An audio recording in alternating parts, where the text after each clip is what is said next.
What's going on, everybody? Today is March 18th, and we're recording this around noon. And we're going to talk Spurs basketball. We're going to talk a lot about what's going on with the team, what are the trending kind of topics out there, what I'm seeing on the floor, and what we think is going to happen in the future for the San Antonio Spurs. So, thank you guys for watching. Thank you guys for tuning in. Make sure to subscribe to this channel, hit that like button, share this video. Go Spurs, go!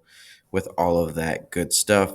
First off, just Wembanyama. We're gonna have to talk about him a lot in this episode, and there's a lot of narrative out there on what the Spurs should do. Should they be, still sticking with their culture of how they approach certain different opportunities throughout the season to improve or not, making trades, free agents, things like that. How does Wembanyama actually affect the decision making, of the organization going forward? We're going to talk about that too. What are the assets right now for the Spurs, maneuvering wise in the future, in the near future, and what type of territory they're in right now, and how volatile is it, or how prosperous it can be moving forward.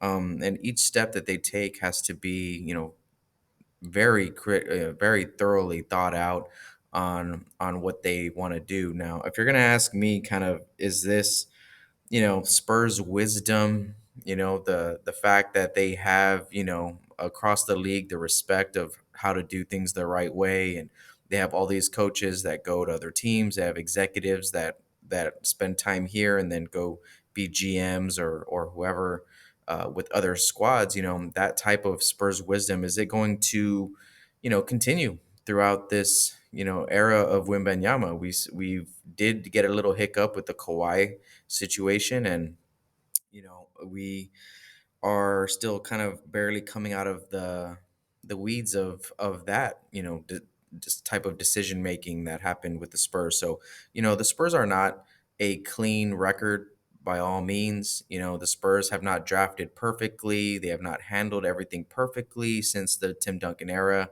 And you can also maybe even go through the Tim Duncan era and pull out a few things along the way as well. But for the most part, when they stuck to their core values, they had success, and they had success on and off the court in a small market. No small market is really, supposed to be doing, the type of numbers and championships and all that the Spurs have done.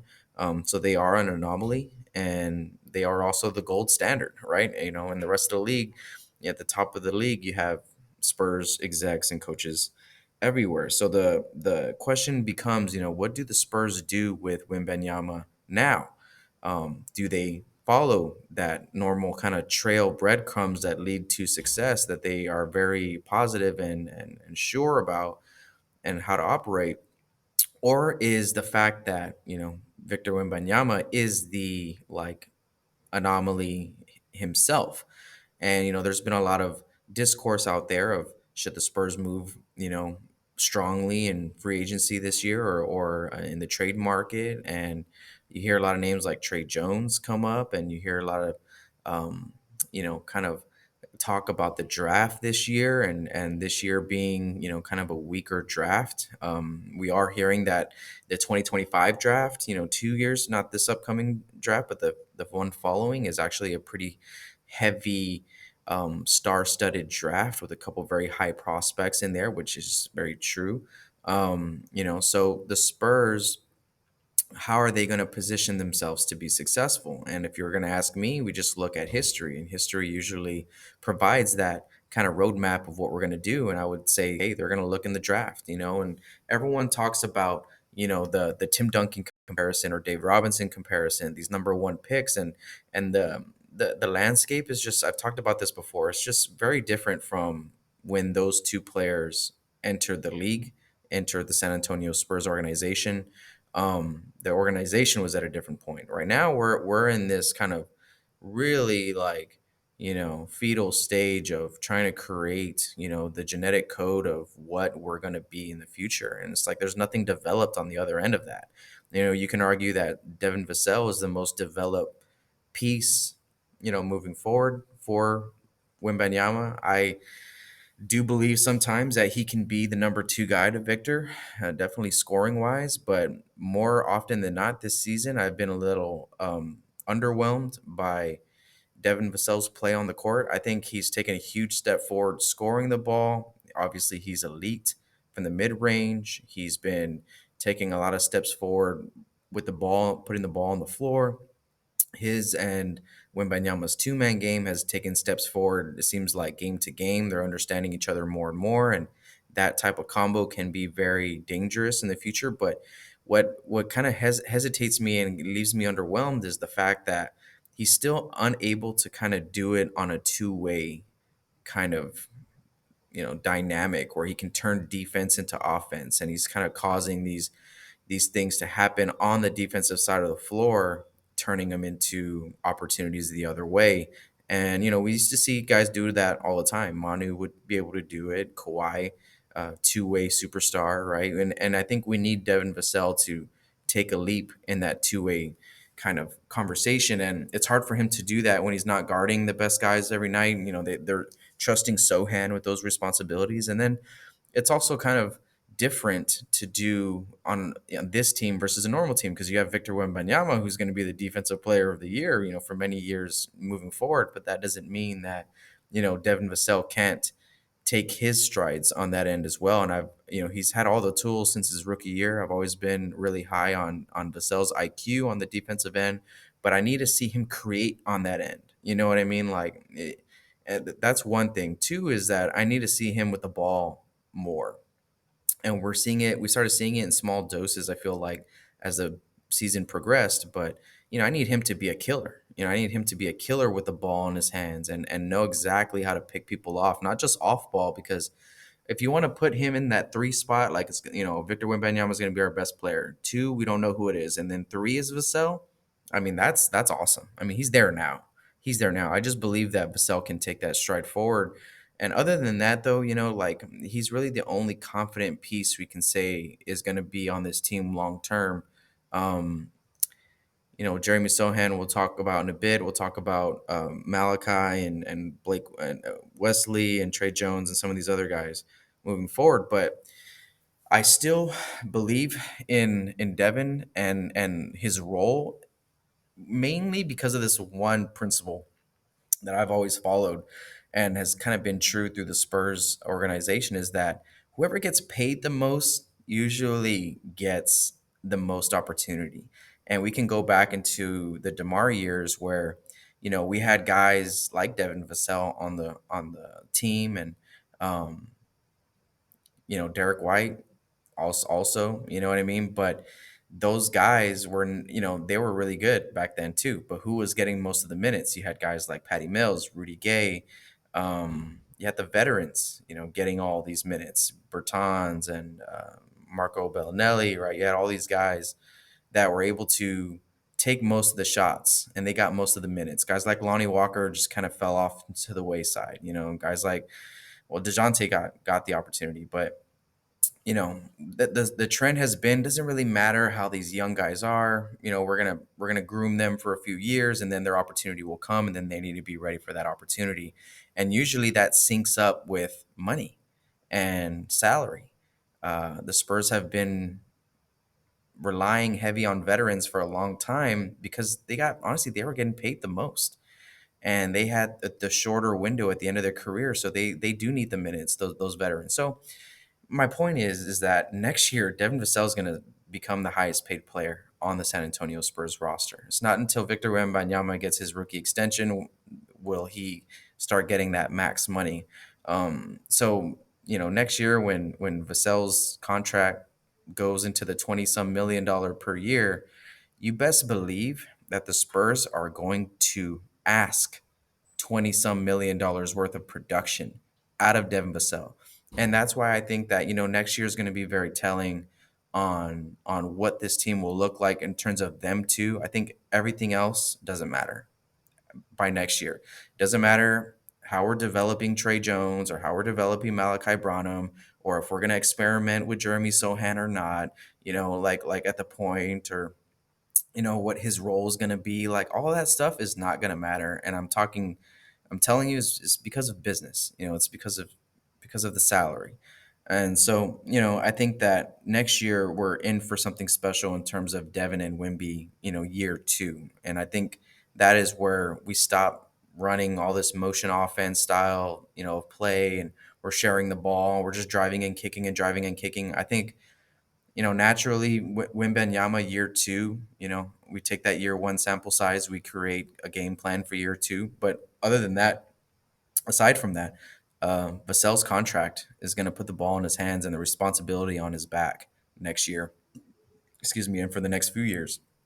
Now, all that being said, can the Spurs still make moves and try to do things um, a little bit against the grain of how we usually do things? And there are players out there, like let's talk about Tre Young. Tre Young, I think that conversation happens all the time, and I think it's because to the eye test, it's like a match made in heaven. These two guys, yeah. If you put a guy who can throw a lob without looking at it, and Wemby, putting it right where Wemby needs it every single time, oh yeah, that's the perfect player with Wemby. Sure. And a guy who can shoot, and Tre Young can shoot, by half court. He can be pulling up three. So those two things make you think, oh wow, man, that would be great, and he doesn't even have to be a great defender because, he's got Wemby there to back him up. Even though Tre Young has taken steps forward this year defensively, he's taking a lot of charges, he's getting after it, and I think he's injured right now. And obviously, the idea of having like a pick and roll Tre Young Wemby combination is very enticing. It's very exciting to think about. At the same time, that's just not something. I don't believe that. As much as I would like to see that, I would like to see that just as much as anyone else. If the Spurs came out, the first day of the offseason and said, "Hey, we've traded this year's first round pick, one of Atlanta's, Chicago's picks, back, that way for Tre Young." Yeah, sure. I'd be excited. I'd be excited to see the brain trust and the organization kind of take that move, because I trust they believe it's a good move. But if I were to look into my heart of hearts and make a bet on next year, I don't believe the Spurs are doing anything of that nature. I don't believe they are going to trade for anybody. I think they roll into next year, maybe trying to put a couple of seventh, eighth, ninth guys, on the roster, and try to improve those guys, for at least one more year. And then we'll see what happens in that 2025 draft class. Now, the Spurs dynasty, right? Tim Duncan, number one. Tony Parker, we know, second rounder. Manu, second rounder. We look at Oklahoma City. A lot of people like to, dub them as the new process, right? Like everyone used to look at the Spurs and how they did things. I think now, in terming of building in a small market, building through the draft, everyone looks towards the Oklahoma City Thunder. And they traded for Shea Gilgeous Alexander. That was their first, big swing, and they traded Paul George for him, and let Shea take a few years to get to this superstar, status. He didn't come in to OKC this way, but during those few years, they built through the draft.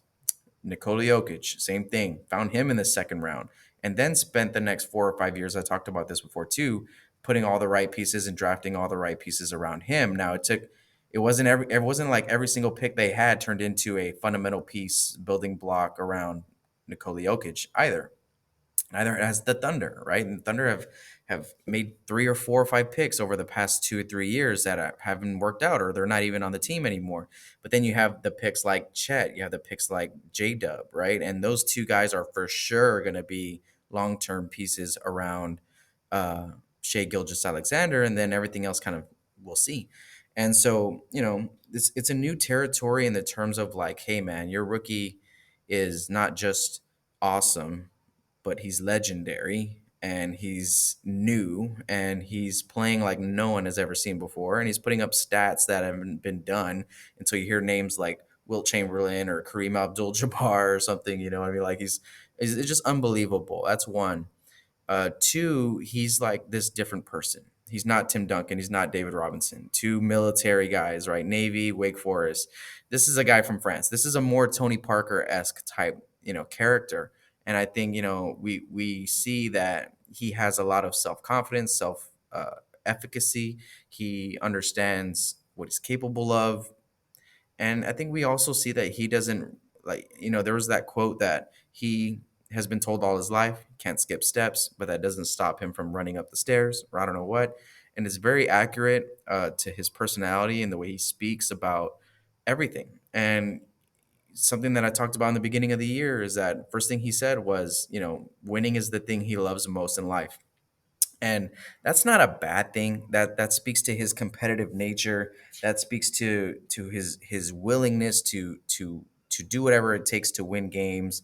But in the terms of a long NBA career, it just doesn't happen overnight. And like, let's look at our record right now. It's 15-53. We're 15 wins and 53 losses. If we want to get into the play-in territory, we're going to have 40 wins or more, right? Talking about next year. Can we go from 15 wins to 40 wins in one off season? Even if we get Tre Young, let's just say we get that one guy, Tre Young. It's not like we could put all five great pieces around him in 1 year. No, and it's not. And when you're dealing through trades and free agency, you're not locking these pieces up for long term. And we need long term pieces. We understand that in San Antonio.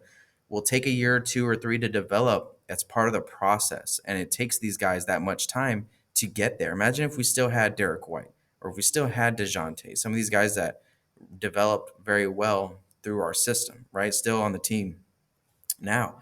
They just get better and better. We understand that is a process. Now, the question becomes, can Victor Wembanyama accept that process? And can he get on the same page of the organization? I'm not saying that he's not. I don't know. I'm not in the locker room. I think everything he says to the media is accurate in terms of like, hey, I understand this is a process, but I want to win, right? But he always has that but I part to his perspective. And he's just so unique. He's transcendent. He knows his potential, not just on the court, but pop culture wise and like legacy wise, and he's very self aware of that. And I think he thinks about that when he thinks about everything else. Not like Timmy or David, who are just like, hey, I'm going to come in, I'm going to be great at basketball. Everything else will just kind of fall into place. I just don't believe Wemby's that type of guy. So that question, kind of becomes, you know, are they all on the same page? And and usually it's, your owner, your organization, your GM, your executives, your coaching staff, and your star player. All four of those guys need to be synced up with what the plan is, what the goals are, what the projections are, how long it's going to take, how what are my responsibilities along the way, because the Spurs aren't going to ever just say, "Oh, we're okay, we're just going to take it slow, we'll see how it goes." No, the end destination is always championships, right? And we know that with throughout the big three era. We didn't win it every year. Five championships though. Not bad. So along, the career you're gonna have the ups and downs, and for any superstar today, you know, uh, Joel Embiid, Jokic, Giannis, a lot of these guys, it took them a few years not only for them to develop, but for the organization to put the team around him, around them to make them most successful. And that's what it's going to take for the Spurs, in my opinion. It's going to take 2 or 3 years. And it's not like, oh, Wimby's not ready now. He's going to be ready in 2 or 3 years. No, that's not it. But how many moves can you actually make in an offseason? How many moves can you make? How many, like you only have so many roster spots. You only have so many guys that are still under contract. You got to work all that stuff through time. And most successful approach to that has been through the draft, and especially through the Spurs and small market teams for long-term success. And that's another thing too, is that the Spurs are smart. And they don't want to I wouldn't think that they would want to risk any type of short-term satisfaction to Wembanyama. Okay, let's satisfy him this season. Let's get Tre Young, but then that might affect the long-term plan and long-term ability, of this team. And so, if we look at the draft this year, maybe there's no superstar to put around him, but the Spurs find that superstar. That's another thing too. It's like no one thought Kawhi was going to be a superstar.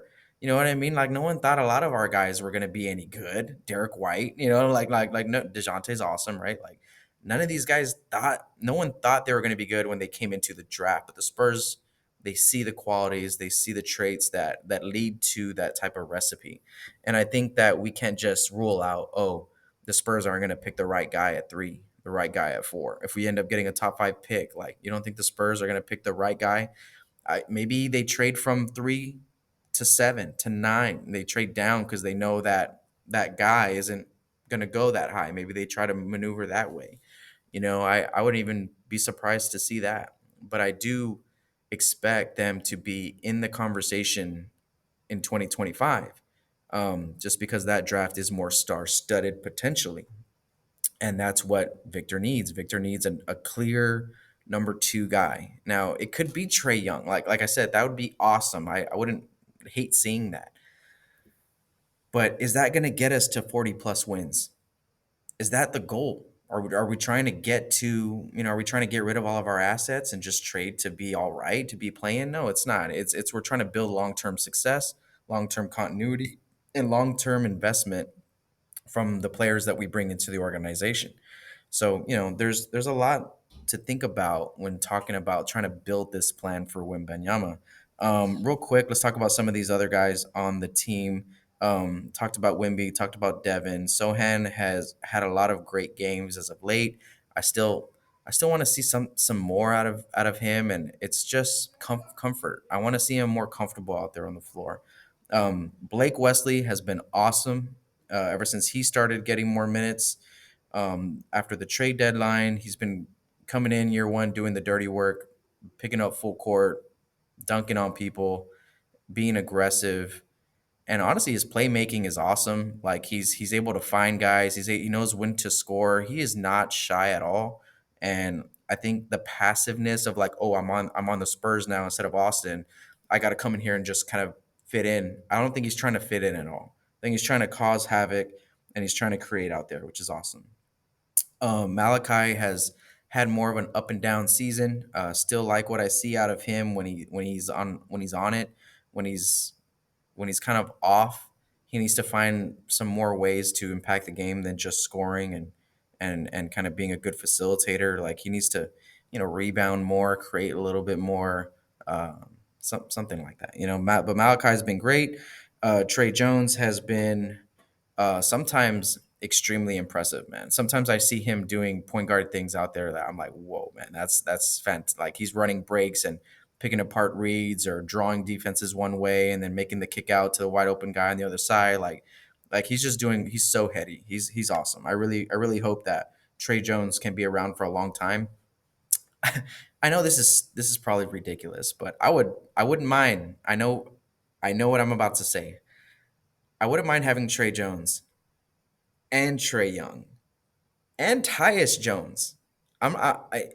If that makes any sense, I would love all 3 of those guys, and that makes all of our point guards like small. I understand that too, but maybe it's not such a bad thing when you have the big fella back there. And you get like 3 different dynamics of point guard. You get like a scoring point guard, high output superstar Tre Young. You get 2 of the best probably backup point guard, players to put in for him.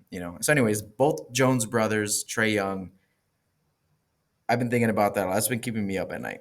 And if we can get him out of Washington and keep Tre Jones as well, I think that would just be an awesome situation for the organization. So let's kind of wrap it up here with a few more thoughts. I've got about another minute or two here with you guys. Um, can Wimby wait? I think that he's doing the vocal press stuff. I mean, he drops little philosophy bombs all the time. Like, he's already getting a quote that's running up the stairs stuff. That's like, okay, you're gonna see that on a poster and stuff like that. But ultimately, I think he understands what the organization is about, and I know that he wants to be here for a reason. And so he's just got to trust the process. And I hope that next year is a little bit more of him being the guy, because with the whole minute restriction for most of this season, he wouldn't come in until like 3 minutes left, 2 minutes left of the fourth quarter, no matter what the game was. All that hopefully gets thrown out the window. And next year, we actually let to see him compete for a full 48 minutes and see what type of results those kind of get us. But I don't expect the Spurs to try to improve the roster all that much around him this year. Keldon, I love Keldon. I hope we never get rid of Keldon either. I hope he's okay coming off the bench the rest of his career and like maybe being a spot starter here and there, because he is a true embodiment of what the culture represents, and we don't have many of those guys around anymore. That can kind of preach the culture and how we do things here and all that. So he's very important. He's very important. So that's all I got time to talk about with you guys today. I'm about to have another class walk in here, but thank you guys for watching. Go Spurs, go! Hit that subscribe button if you haven't already, and make sure to like this video. We'll catch you on the next one. Adios.